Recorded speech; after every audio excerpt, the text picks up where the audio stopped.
우리 함께 말씀을 보시겠습니다. 사무엘상 1장 1절부터 18절 말씀 우리 함께 보도록 하겠습니다.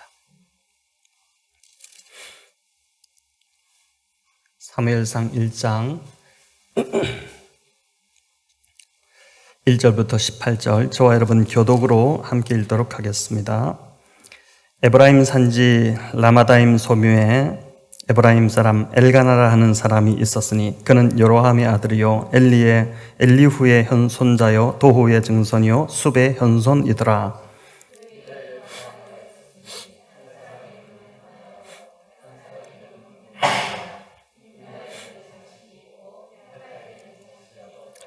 이 사람이 매년 자기 성읍에서 나와서 실로에 올라가서 만군의 여호와께 예배하며 제사를 드렸는데 엘리의 두 아들 홈니와 비느하스가 여호와의 제사장으로 거기에 있었더라.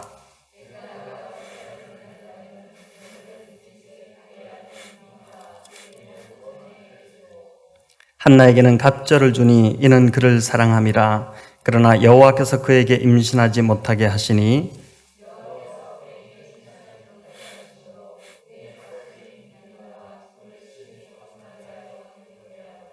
매년 한나가 여호와의 집에 올라갈 때마다 남편이 그같이 하매 분인나가 그를 격분시키므로 그가 울고 먹지 아니하니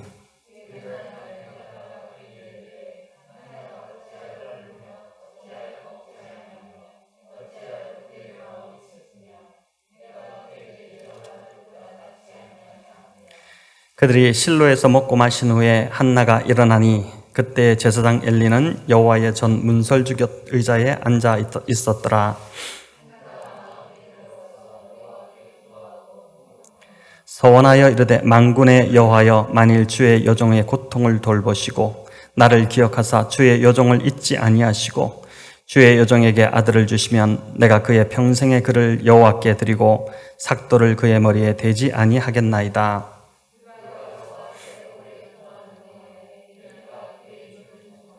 한나가 속으로 말하며 입술만 움직이고 음성은 들리지 아니하므로 엘리는 그가 취한 줄로 생각한지라.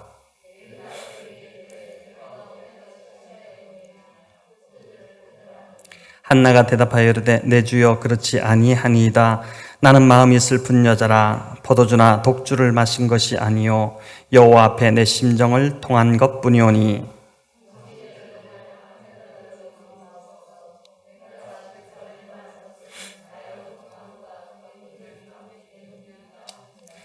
엘리가 대답하여 이르되 평안히 가라. 이스라엘의 하나님이 네가 기도하여 구한 것을 허락하시기를 원하노라 하니 이르되 당신의 여종이 당신께 은혜 입기를 원하나이다 하고 가서 먹고 얼굴에 다시는 근심빛이 없더라. 아멘. 하나님 앞에서 울라라는 제목으로 주신 본문으로 하나님의 은혜를 함께 묵상해 보겠습니다. 금요 기도에 잘 나오셨습니다. 기도의 자리에서 우리 성도님들을 뵈니까 더 반갑고 또 감사합니다. 지난주부터 우리가 이제 계속 사무엘상을 읽고 있습니다. 그래서 사무엘상 1장의 이 한나 이야기로 오늘 밤에 하나님께서 주시는 은혜를 함께 좀 붙들고자 합니다. 오늘 설교 제목이 이제 하나님 앞에서 울라인데 성도 여러분, 하나님 앞에서 이 한나처럼 엉엉 울어본 적이 이제 언제였던 것 같습니까? 혹 요즘 이제 눈물이 마르지는 않으셨습니까? 오늘 이 말씀을 통해 이제 저와 여러분이 하나님 앞에서 이 기도의 눈물이 이제 회복되면 좋겠습니다. 예수님 말씀처럼 애통하는 자가 복이 있고 또 위로를 하나님께서 반드시 그를 위로하실 것이다 이렇게 했기 때문입니다. 이 설교를 준비하며 이제 저는 나는 언제 하나님 앞에서 울었나를 좀 생각해 보았는데 보니까 이제 개척 초기에 기도하며 참 많이 울었던 기억도 생각이 났고 또 전에 이제 섬겼던 이 고등부 아이들 수련회 가서 아이들을 붙잡고 기도하며 펑펑 울었던 기억도 이제 생각이 났습니다. 아마 중고등부 시절을 거쳤던 우리 성도님들은 이제 이 수련회 마지막 날 밤을 잘 아실 텐데 마지막 날 밤에 이제 말씀을 다 듣고 불이 꺼지면 아이들이 이제 기도를 하나둘씩 하기 시작하지 않습니까? 그럴 때 가서 이제 고등학교 이 아이들, 학생들에게 손을 얹고 이제 기도하기도 하고, 또 남자 아이들 같은 경우는 이제 껴안고 아이를 위해서 이제 뜨겁게 이렇게 기도를 해주기도 했습니다. 아마 여기 계신 분들도 중고등부 시절에 이런 수련회를 가셨다면 그때 이제 나에게 기도해 주셨던 전도사님이나 또 목사님이나 이런 분들이 아마 이제 생각이 나실 텐데, 저는 주로 그때 이제 기도를 잘 못하고 있는 아이들을 이렇게 보고 있다가 그런 아이들을 위해서 이제 기도를 많이 해줬습니다.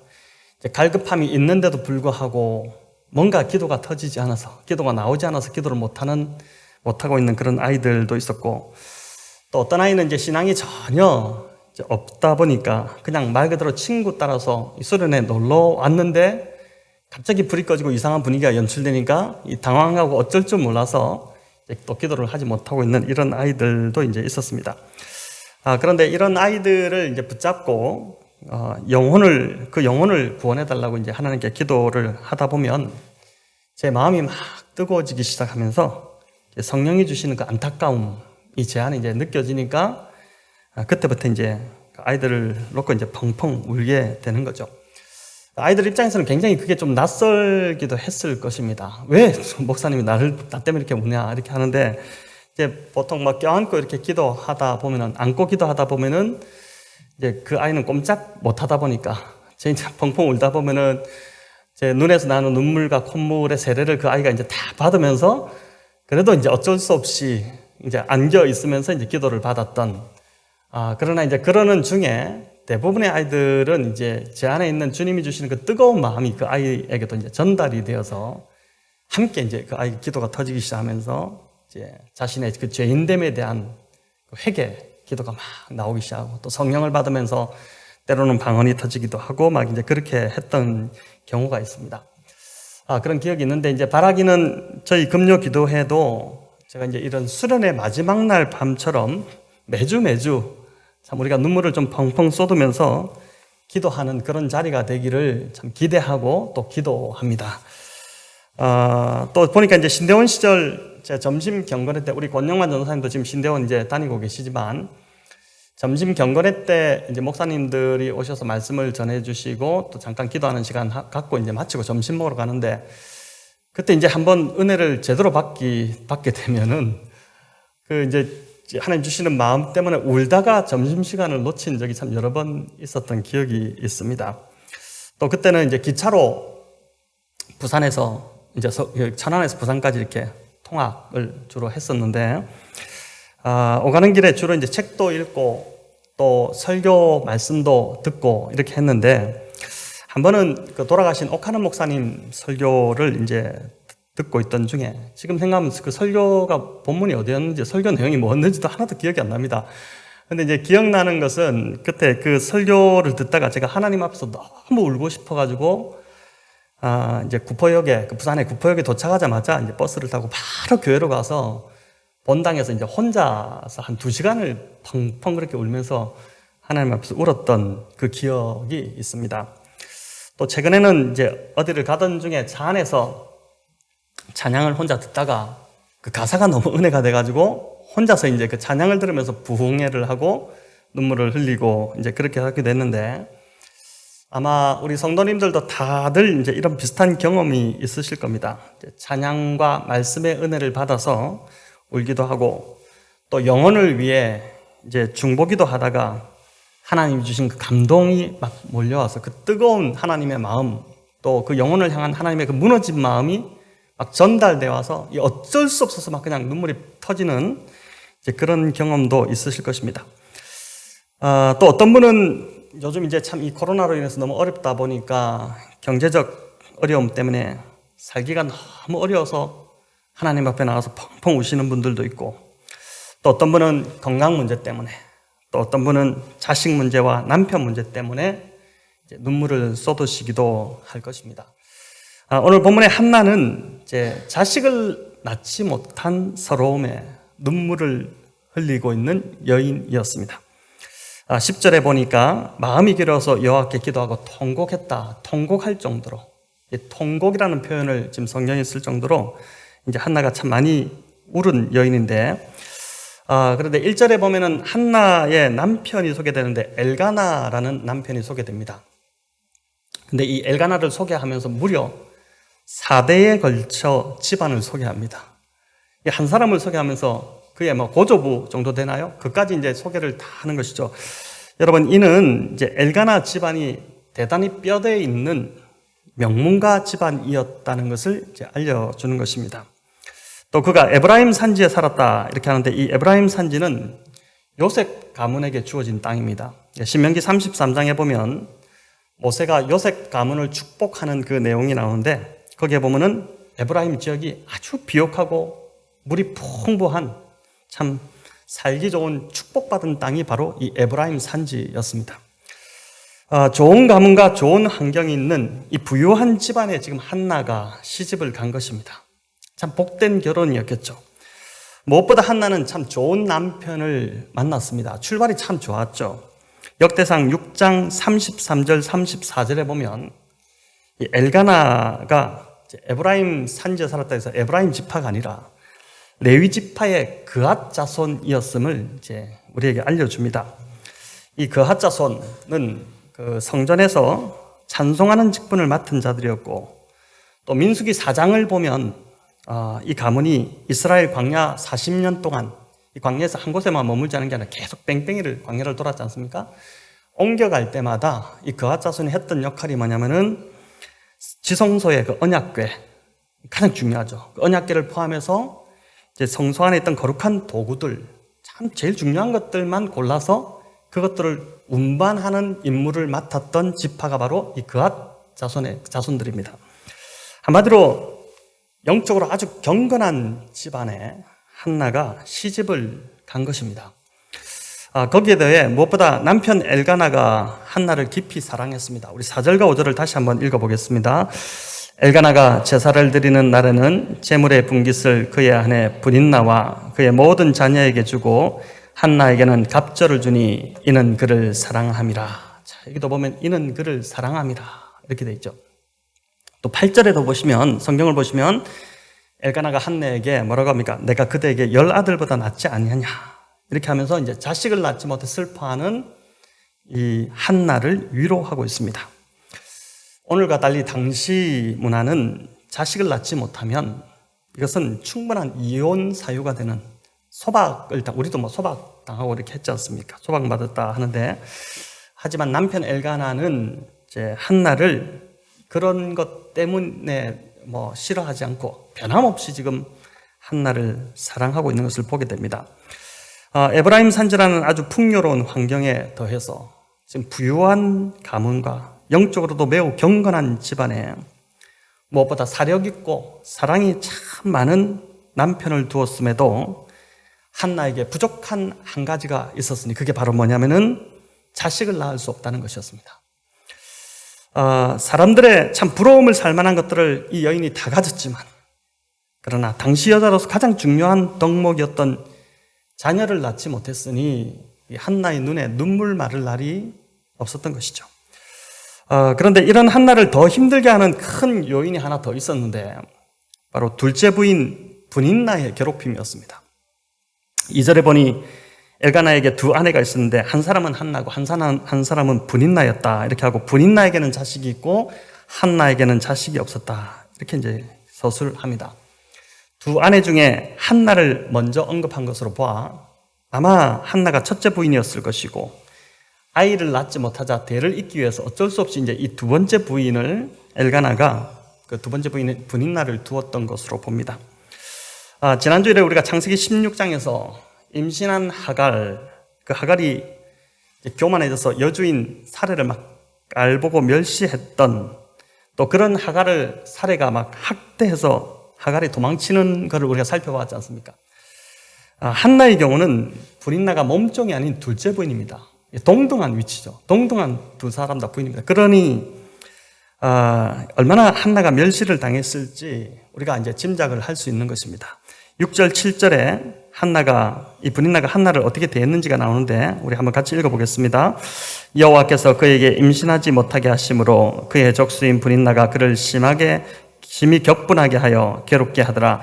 매년 한나가 여호와의 집에 올라갈 때마다 남편이 그같이 하매 분인나가 그를 격분시키므로 그가 울고 먹지 아니하니. 자, 여기서 매년 여호와의 집에 올라갈 때마다 남편이 그같이 했다. 이것은 이제 화목제사의 화목제사 음식은 함께 가족이 나눠 먹게 돼 있었으니까 그 음식을 가족들에게 나눠주는데 남편 엘가나가 특별히 이 한나에게는 갑절로 더 챙겨줬다는 것입니다. 특별히 사랑해서 더 준 것입니다. 애도 못 낳는 주제에 남편 사랑을 이 한나가 독차지하고 있으니 분인나가 시기 질투가 막 타올랐던 것이죠. 이 구절에 보니까 분인나가 한나를 심히 격분시켰다. 이 말이 2번이나 반복됩니다. 격분시키다는 히브리어는 라임이라는 동사인데 원 의미가 뭐냐면 천둥치다 이런 뜻입니다. 그러니까 오늘 아침에도 이제 새벽에 천둥번개로 저희 집 아이들도 막 깨고 이랬는데 천둥이 심하게 치면 사람의 혼을 막 빼놓듯이 분인나의 이 격동이 한나의 혼을 막 다 한번 격동하면 혼을 다 빼놓을 정도로 그렇게 했다는 것입니다. 6절은 분인나를 한나의 적수라고 표현하죠. 서로 상대에게 표현할 표현이 아닌 것입니다. 근데 성경이 지금 이렇게 표현합니다. 적수는 다른 말로 바꾸면 원수 이런 뜻인데 개인과 개인 사이의 원수지간이 아니라 나라와 나라 사이가 원수지간일 때 쓰는 표현이 바로 이 적수라는 단어입니다. 그러니 이 한 단어만 보더라도 분인나가 한나를 얼마나 괴롭혔는지를 우리가 알 수 있는 것입니다. 자, 이런 괴롭힘을 당한 한나의 반응은 여기 보니까 울고 먹지 않는 것이었다 이렇게 하죠. 이런 비참한 상황에서 당연히 식욕이 떨어지지 않고 먹을 맛이 나겠습니까? 여기서 중요한 건 분인나가 평상시보다 이제 성전에 제사 드리러 올라갈 때에 더 한나를 격분시켰다는 것입니다. 예배 드리러 가려고 하면은 꼭 이게 이제 가족들끼리도 그런 경우가 있지 않습니까? 근데 가만히 있다가도 예배 드리러 가면 한나를 더 격동시켰던 것입니다. 이 정도 되면 한나가 예배 드리러 가는 게 참 쉽지 않았을 것입니다. 이제 성전에만 가면 더 괴롭힘을 당하니까 예배 드리러 가는 것 자체가 막 겁이 나고 가기 싫었겠죠. 그런데 놀라운 건 이 본문에 보듯이 한나가 성전에 제사 드리러 가기를 쉬지 않았다는 것입니다. 매년 올라간 겁니다. 분인나가 아무리 괴롭혀도 한나의 중심이 흔들리지 않았습니다. 이제 매년 한나는 성전에 제사 드리러 예배 드리러 하나님을 뵈러 나아간 것입니다. 자, 이 가족이 참 놀라웠던 것은 우리가 그냥 이제 이거 지금 읽었는데 매년 실로에 있는 성전에 하나님께 예배하고 제사 드리러 올라갔다 이렇게 기록되어 있습니다. 여러분 실로는 예루살렘보다 좀 더 위에 여러분 지도를 가져가신 분들은 이제 찾아보시면 알겠지만 좀 더 위쪽에 있는 이전에 이제 예루살렘 전에 일종의 수도 역할을 했던 것입니다. 거기에 이제 하나님의 성전이 모셔져 있었습니다. 그러니까 이제 3절을 우리가 같이 한번 읽어볼까요? 이 사람이 매년 자기 성읍에서 나와서 실로에 올라가서 만군의 여호와께 예배하며 제사를 드렸는데 엘리의 2 아들 홈니와 비나스가 여호와의 제사장으로 거기에 있었더라. 아멘. 자, 여기 이 사람은 엘가나를 말하는데 엘가나가 가족들을 데리고 매년 성전에 예배 드리러 간 것입니다. 근데 이게 율법에 명시되어 있기 때문에 율법의 의무를 따라서 간 게 아니라 1년에 3차례 의무적으로 이제 성전에 올라가게 되어 있었죠. 근데 그렇게 간 것이 아니라 제사와는 별도로 가족들을 데리고 하나님께 나아갔다 그런 뜻입니다. 율법의 그 의무를 다하기 위해 예배하러 간 것이 아니라 이제 개인적 차원에서 하나님께 좀 더 가까이 나아가고 싶어서 그 성전을 이 가족들이 이렇게 계속 찾은 것입니다. 오늘도 이제 누가 시키지 않고 보지 않아도 개인 기도 시간을 꾸준히 갖는 분들이 있습니다. 또 아침 시간을 따로 떼어놔서 성경을 읽고 또 하나님 나라 큐티 묵상을 꾸준히 하는 분들도 이제 있습니다. 이제 하나님께 좀 더 가까이 나가고 싶고 또 하나님 안에 머무는 것이 그 맛을 알기 때문에 그게 너무 좋기 때문에 누가 이제 시키든 말든 그걸 꾸준히 하는 것이죠. 여러분 엘가나와 한나가 살던 시대가 사사 시대였다는 것을 우리가 좀 기억할 필요가 있습니다. 이 시대를 한마디로 표현한 단어가 바로 이가봇이라는 단어죠. 하나님의 영광이 떠났다 이런 뜻입니다. 이가봇은 엘리의 며느리가 낳은 아들의 이름입니다. 아들을 낳을 때 블레셋에게 법궤를 빼앗겼고, 또 남편도 그 전쟁에서 죽고, 그 소식을 들은 시아버지가 또 뒤로 넘어지면서 죽고, 자, 이런 소식을 들으면서 그녀가 완전히 소망이 다 없어져서 아들을 낳으면서, 아들을 낳았는데 이 기뻐야 되는데 그 하나도 그런 것이 없이 아들의 이름을 그냥 이가봇 이렇게 지어버린 것입니다. 하나님의 영광이 떠나버렸다, 이렇게 한 것이죠. 이 이름대로 이 사사시대가 이 이름을 반영한 시대인데, 이 이름처럼 이 시대는 종교적 부패와 도덕적 타락이 아주 극에 달했던 그런 시대입니다. 3절에 있듯이 엘가나와 한나가 매년 예배 드리러 갈 때, 성전에 갈 때마다 그 엘리의 두 아들 홈니와 비나하스가 제사장으로 그 성전에서 섬기고 있었습니다. 이들은 가장 악한 제사장으로 소문이 자자했습니다. 이스라엘 역사 제사장 중에 가장 악한 제사장이었습니다. 이제 사람들이 하나님께 바치려고 제사의 제물을 가져오면 그걸 어떻게 하냐면은 그 중에서 제일 좋은 부위를 하나님께 바치는 것이 아니라 자기가 먼저 챙겨가지고 자기 것으로 이제 챙겨놓는, 또 성전에서 섬기는 여인들과 이제 동침하는 일을 서슴지 않던, 완전 타락이 극에 달했던, 하나님 두려움이 전혀 없던 자들이 제사장으로 버젓이 제사장이라 하고 이제 거기에 성전을 지키고 있었습니다. 여러분, 이런 악한 시대에 한 가정이 매년 의무적인 제사도 아닌데도 개인적으로 하나님을 예배하고 싶어서 성전을 찾았으니 하나님께서 이 가정을 특별히 주목하실 수밖에 없었던 것입니다. 그렇지 않겠습니까? 굉장히 기특하다. 이 세상, 이런 사사시대에 어떻게 이런 가정이 있을까? 하나님이 너무나도 참 기특해 하는, 마음이 흡족해 하시는 그런 가정이었던 것입니다.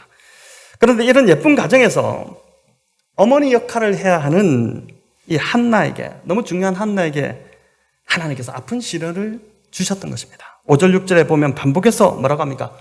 여호와께서 그녀에게 임신하지 못하게 하셨다, 이렇게 지금 말씀하고 있지 않습니까?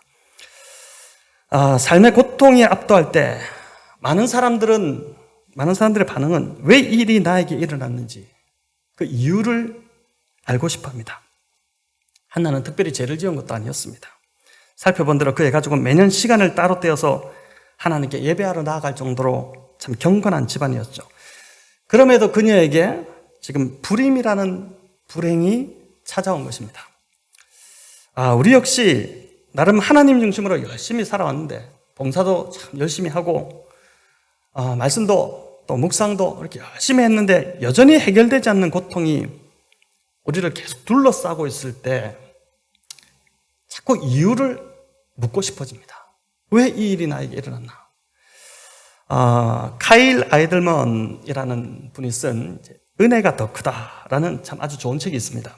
이 책에서 저자는 이런 고통의 상황에서 우리의 질문을 바꿔야 한다는 것을 우리에게 말해줍니다. 이제 이유가 무엇인가?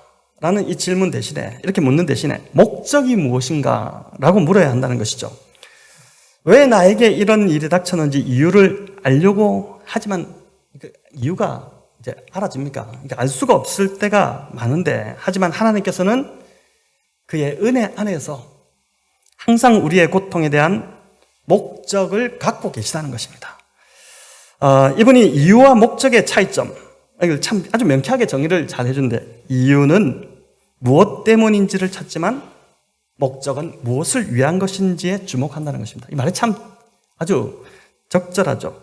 이어 설명하기를, 이유는 일어난 일을 이해하게 해줄 논리적 설명을 원하지만 목적은 무슨 일이 일어났든지 간에 하나님이 반드시 선을 이루실 수 있다는 소망을 우리에게 준다는 것입니다. 참 다가오는 말이죠. 예수님만 보더라도 요한복음 9장에서 날 때부터 맹인되었던 사람이 이제 예수님께 나와서 고침받고 이렇게 하지 않습니까? 또 누가복음 13장에 보면 실로암 망대가 무너져서 18사람이 한꺼번에 죽게 되는 일들이 이제 일어납니다. 자, 이런 소식들, 이런 일들을 접했을 때 사람들은 예수님께 나와서, 아니 이런 일들이 왜 일어나는 것입니까? 그 이유를 자꾸 듣고 싶어 했습니다. 하지만 하나님, 주님께서는 제자들의 그런 질문을 받으시면서 이유를 설명하시기보다 이런 일들이 일어나지만 이런 일들을 통해 이유를 찾으려고 하기 전에 이런 일들을 통해 이루어질 하나님의 역사를 먼저 바라보는 눈이 열려야 된다는 것을 이제 알려주실 것이죠. 이유를 묻는 제자들에게 이유를 말씀해 주시지 않고 하나님의 목적이 있다는 것을 분명히 확신시켜 주신 것입니다. 많은 분들이 좋아하는 성경 구절이 로마서 8장 28절 말씀입니다. 참 암송도 많이 하는데 우리 같이 한번 읽어보겠습니다. 우리가 알거니와 하나님을 사랑하는 자, 곧 그의 뜻대로 부르심을 입은 자들에게는 모든 것이 합력하여 선을 이루느니라. 아멘. 참 너무 좋은 말씀이죠. 하나님은 분명히 어떤 목적이 있으셔서 나에게 이런 고통을 허락하셨고, 그렇게 하나님께서는 반드시 그 고통까지 사용하셔서 선을 이루실 것이라는 믿음입니다. 여러분, 그런데 여기서 중요한 것은 하나님이 이루실 선이 어떤 모습이냐 하는 것입니다. 우리는 많은 경우 내가 원하는 것, 또 내가 강구하는 것이 이루어지는 것을 선으로 생각하고 또 그렇게 기대합니다.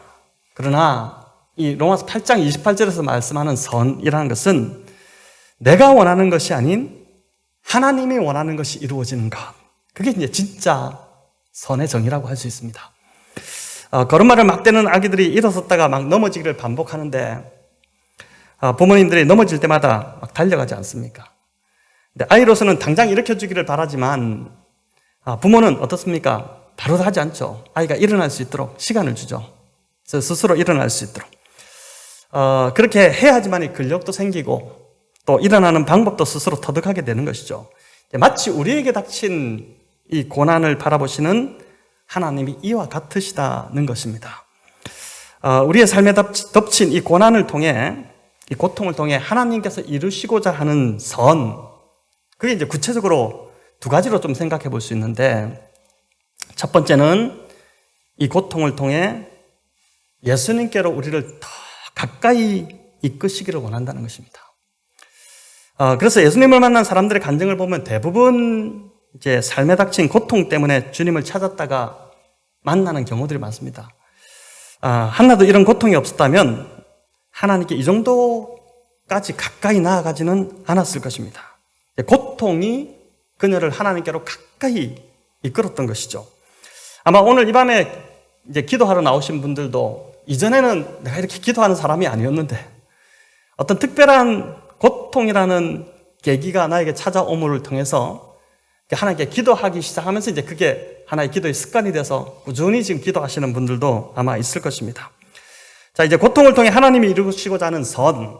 두 번째가 뭐냐면은 저와 여러분을 더욱 예수님 닮게 만들어 가시는 것입니다. 첫 번째가 하나님께로 가까이 이끄는 것이라면 두 번째는 예수님 닮아가도록 만들기 위해서 이제 우리에게 고통을 허락하시는데 이게 이제 하나님이 원하시는, 하나님이 생각하시는 선이라는 것이죠. 많은 사람들이 이제 로마서 8장 28절을 좋아하지만 29절을 간과할 때가 많습니다. 자, 우리 29절을 같이 한번 읽어보겠습니다. 하나님이 미리 아신 자들을 또한 그 아들의 형상을 본받게 하기 위하여 미리 정하셨으니. 아멘. 자, 하나님은 우리가 하나님을 아는 것에서 그치지 않고 예수님을 본받는 자로 다듬어지시기를 바란다는 것입니다. 자, 그럼 예수님의 이 형상을 본받는다는 것, 여러분, 이게 무슨 의미일까요? 예수님처럼 옷 입고, 예수님 말투를 따라하고, 이게 이제 예수님을 닮는 것일까요? 아닐 것입니다. 이제 그런 외형적인 것이 아니라 예수님이 품으시는 생각을 나도 품는 것이고, 예수님이 중요하게 여기는 것을 나도 중요하게 여기고, 주님이 중요하게 생각하는 가치를 나도 중요한 가치로 받아들이는 것입니다. 한나가 불임의 고통 때문에 하나님께 가까이 나아가다가 그렇게 나가서 기도하다가 바로 이 하나님의 마음을 알아버렸습니다. 자, 이게 무슨 말이냐면 자신의 문제를 놓고 막 간구하다가 한나가 기도하던 중에 하나님의 문제를 보게 된 것입니다. 여러분, 이런 경험 있으십니까? 한나 자신의 아파하는 이 마음보다 하나님께서 이 어두운 사사시대를 바라보며 아파하시는 그 마음이 훨씬 더 비교할 수 없을 정도로 크다는 것을 한나가 이제 깨닫게 된 것이죠. 자식이 없어서 아파하는 이제 한나 자신보다 영적인 하나님의 자녀들을 더 이상 배출하지 못하는 이 영적 불임에 빠져 있는 이스라엘을 보면서 더 아파하시는 그 하나님의 마음. 나의 마음이 하나님 마음과 똑같구나. 아니, 하나님의 마음은 나의 마음과 비교할 수 없을 정도로 더 아프시구나. 이거를 한나가 기도하는 가운데 깨달은 것입니다. 자, 이렇게 하나님의 마음을 알게 되면 우리의 기도가 바뀝니다. 나의 소원을 아뢰는 뭘 자꾸 달라는 기도에서 하나님의 뜻이 이루어지기를 바라는 기도가 바뀌는 것입니다. 여러분 11절 같이 한번 읽겠습니다. 서원하여 이르되 만군의 여호와여 만일 주의 여종의 고통을 돌보시고 나를 기억하사 주의 여종을 잊지 아니하시고 주의 여종에게 아들을 주시면 내가 그의 평생의 그를 여호와께 드리고 삭도를 그의 머리에 대지 아니하겠나이다. 아멘. 자, 여러분 이 서원 기도는 아들을 얻기 위해 하나님과 흥정하는 그런 기도가 절대 아닙니다.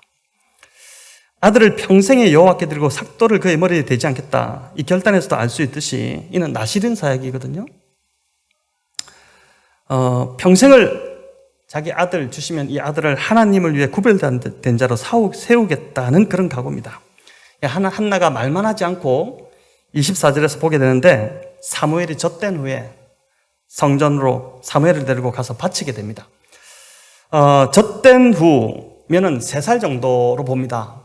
우리도 이제 이때가 아이가 제일 예쁠 때지 않습니까? 그러니까 이제 이때 아이들의 모습이 너무 예뻐서 해산하는 고통이 힘들어도 또 아이를 낳는다고 하지 않습니까? 그건 제일 예쁠 때거든요. 저희도 이제 지나가다가 저도 애들이 조그만 애들 보면 너무 예뻐서 이제 자연스럽게 예쁘다는 말이 이렇게 나오게 되는데 그런 아이를 성전에 섬기도록 바친 것입니다. 젖을 떼자마자 바친 것이죠. 그것도 성전에는 지금 영적으로 매우 어두운 엘리와 또 그의 악한 아들들이 제사장으로 지금 버티고 있는 그런 상황입니다. 성전에 맡기지 않으려는 이유를 찾았다면 수십 가지도 더 찾았을 것입니다. 하지만 한나는 아들 사무엘을 사람에게 맡긴 것이 아니라 하나님께 맡긴 것입니다. 영적 불임의 시대, 그 시대로 인해 자신보다 훨씬 더 아파하는 이 하나님의 마음을 그가 알아버렸기 때문에 도저히 바치지 않을 수 없는 이제 그런 상황이 된 것입니다. 하나님은 이런 한나의 기도를 들으셨고 또 한나는 아들을 낳아서 이름을 사무엘이라고 지었는데 20절에 보니까 사무엘의 뜻이 나와 있는데 내가 여호와께 그를 구하였다 이렇게 되어 있습니다. 이제 하나님께 구해서 낳은 아들이다 이런 뜻이죠. 어제나 오늘이나 동일하신 하나님께서는 오늘도 능력 있고 스펙이 좋고 똑똑한 자를 찾으시는 것이 아니라 한나처럼 예배의 자리로 나와 하나님의 은혜를 간절히 구하는 그런 자를 주목하여 보심을 믿으시기를 바랍니다. 소망이 더 이상 없는 것 같은 상황에서도 한나처럼 포기하지 말고 계속 예배의 자리, 기도의 자리로 나아가는 것이 중요합니다. 똑같은 시련이 오더라도 어떤 사람은 힘들다고 예배의 자리로 나오지 않고 그냥 주저앉아 있지만 어떤 사람은 힘들어도 예배의 자리에서 하나님 은혜를 붙들기 위해 한나처럼 나오는 것입니다. 아마 오늘 이 밤에 나오신 분들이 그런 마음으로 오셨다고 믿습니다. 다 무너져도 하나님만 바라볼 수 있으면 그 앞에서 울 수만 있으면 우리에게 다시 소망이 있는 것입니다. 저와 여러분의 이야기가 여러분 아직 끝나지 않았다는 것을 기억하셔야 됩니다. 저와 여러분의 이야기는 결론이 아직 나지 않았습니다. 그렇죠? 여전히 진행 중에 있습니다. 불가능을 가능케 하시고 모든 것을 합력하여 선을 이루시는 하나님께서 우리의 울음소리를 들으시기만 하면 저와 여러분의 이 이야기의 결말을 바꾸실 수 있다는 것입니다. 그래서 저와 여러분이 울어야 할 곳, 그것은 한강다리도 아니고 또 사람 앞도 아닌 바로 하나님 앞인 것입니다. 오늘 이 밤에 이제 하나님께서 우리의 메마른 눈물을 다시 좀 회복시켜 주시도록 기도하면 좋겠고 우리의 이 고난이 그저 내 문제를 해결받는 것, 그것에서 그치는 것이 아니라 한나처럼 하나님의 목적을 이루는 고난이 되도록 기도하면 좋겠습니다. 나의 이 문제가 비록 지금 굉장히 나를 힘들게 하지만 나를 하나님께로 더 가까이 이끄는 고난이 된다면 얼마나 좋겠습니까? 또 이 고난을 통해 한나처럼 우리도 하나님의 마음을 알아버린다면 하나님이 이 시대를 향해서 어떤 마음을 품고 있는지 그 마음을 알아버린다면 우리가 가만히 있을 수 없습니다. 하나님의 마음이 있는 곳에 우리도 있고 싶고 하나님 발걸음을 가는 곳에 나도 가고 싶은 그것이 바로 어떤 것과 비교할 수 없는 축복인 것이죠. 여러분, 이것이 곧 하나님 닮아가는 것이고 하나님이 생각하시는 선, 그 선이라고 할 수 있는 것입니다. 마지막으로 제가 은혜가 더 크다, 이 책에 있는 합력하여 선을 이루신 하나님을 사랑하는 자, 곧 그 뜻대로 부르심을 받은 자들에게 합력하여 선을 이루신 한 이야기를 끝으로 좀 들려드리고 기도하는 시간을 갖고자 하는데, 데이비 플러드라는 스웨덴 선교사 이야기입니다. 이게 아주 오래전에 있었던 실화인데, 데이비 선교사는 이제 아내와 2살 된 아들과 함께 아프리카로 선교를 떠났습니다. 애가 굉장히 어릴 때 간 것이죠. 여기 어디냐면 요즘 화산 폭발로, 오늘도 이제 지금 그 기사를 보니까 또 나왔던데, 그 어려움을 겪고 있는 콩고 민주공화국, 그 나라로 이제 간 것입니다. 거기 가서 이제 또 다른 한 부부 선교사를 만나서 오지의 부족 마을로 이들이 복음을 전하러 들어갔습니다. 그런데 안타깝게도 이제 부족의 족장이 마을로 들어오는 걸 허락하지 않은 것입니다. 그래서 마을에서 한 1.5km 정도 떨어진 이제 그곳에 살아야 했고, 그 마을에서 이제 그 마을 사람들과 접촉하고 싶은데 접촉이 안 되니까 접촉할 수 있는 유일한 사람이 누구냐면은 족장이 허락한 한 명이었는데, 음식을 이 선교사들에게 팔러 오는 그 한 소년이었습니다. 이 부부는 그 소년이 예수님을 믿도록 열심히 노력했죠. 하지만 그것이 그들의 유일한 선교의 성과였습니다. 얼마 지나지 않아서 함께 갔던 다른 부부가 말라리아에 이제 걸려서 그것을 떠나게 되었고, 남아있던 데이빗 이 선교사의 아내마저 말라리아에 걸리게 됩니다. 그녀는 이제 임신 중이었는데, 거의 출산이 가까운 시기였는데 결국 딸을 낳고 말라리아로 숨지고 맙니다. 하나님께 너무 화가 났던 이 데이빗이 28살에 이제 그 죽은 아내를 그 땅에 직접 묻은 후에 태어난 딸을 다른 선교사들한테 줘버리고 그냥 이제 아들만 되들고 스웨덴으로 돌아가 버린 것입니다. 참, 이게 어떻게 선교사가 이럴 수 있나, 이런 생각이 들지 않습니까? 다행히 이 딸이 이제 미궁으로 잘 입양이 되어 잘 자라났습니다. 이제 다 성장한 딸이 어느 날 스웨덴 잡지를 우연히 보다가, 이 하나님께서 이제 하신 일이죠. 콩고에 묻혀 있는 그의 어머니의 무덤 그 사진을 보게 된 것입니다. 스웨덴 말이라서 이제 번역을 해줄 친구를 찾아서 그 기사를 읽게 되었는데, 놀랍게도 그 안에 참 놀라운 하나님의 은혜의 이야기가 담겨 있었습니다. 얼마 후 이 딸이 이제 스웨덴에 있는 그 이제 이전의 아버지를 찾아 이제 간 것입니다. 아버지는 이미 재혼을 하셔서 4명의 자녀를 더 두고 있었는데, 술 때문에 몸은 이미 다 병들었고 또 인생이 엉망이 되어 있었습니다. 이 딸은 아버지가 낳은 그 이복 형제들과 이제 그 먼저 만나서 이야기를 나누었는데, 그 자녀들이 이제 이야기를 나누는 중에 한 가지 충고를 하는 것입니다. 아버지와 다른 이야기를 다 나눠도 좋은데 제발 하나님 이야기는 하지 마세요. 하나님이란 단어를 꺼내지 마세요.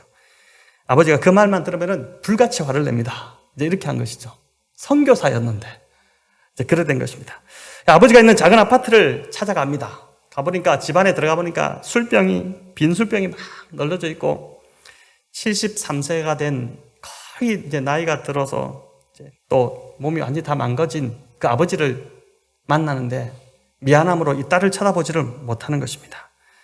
그래서 이제 딸이 이야기하죠. 아버지, 저에게 미안해하지 않으셔도 됩니다. 저는 잘 자랐습니다. 저는 정말 하나님의 은혜로 너무 잘 자랐습니다. 이 말을 하자마자 아버지가 버럭 화를 내면서 하나님은 우리 모두를 잊으셨어, 이렇게 하면서 이제 벽으로 얼굴을 돌려버린 것입니다. 그녀는 찬찬히 듣지 않으려는 아버지에게 그 기사에 실려있던 어머니의 이야기를 들려줍니다. 어머니와 아버지가 복음을 전했던 그 소년이 자라나서 정말 그 접근하지 못하는 그 마을 전체 사람들에게 복음을 전한, 예수님을 전한 그 이야기였습니다. 한 사람도 믿는 사람이 없던 그 부족 마을은 지금 정말 놀랍게도 600명도 넘는 아프리카 사람들이 하나님을 섬기고 있다는 기적 같은 이야기였습니다. 이 딸은 이어 아버지와 어머니가 아프리카라고 한 것이 결코 헛된 일이 아니었고, 어머니의 죽음도 헛되지 않았다고 그렇게 말하면서 하나님은 지금도 아빠를 사랑하고 계시고 한 번도 아빠를 미워한 적이 없다.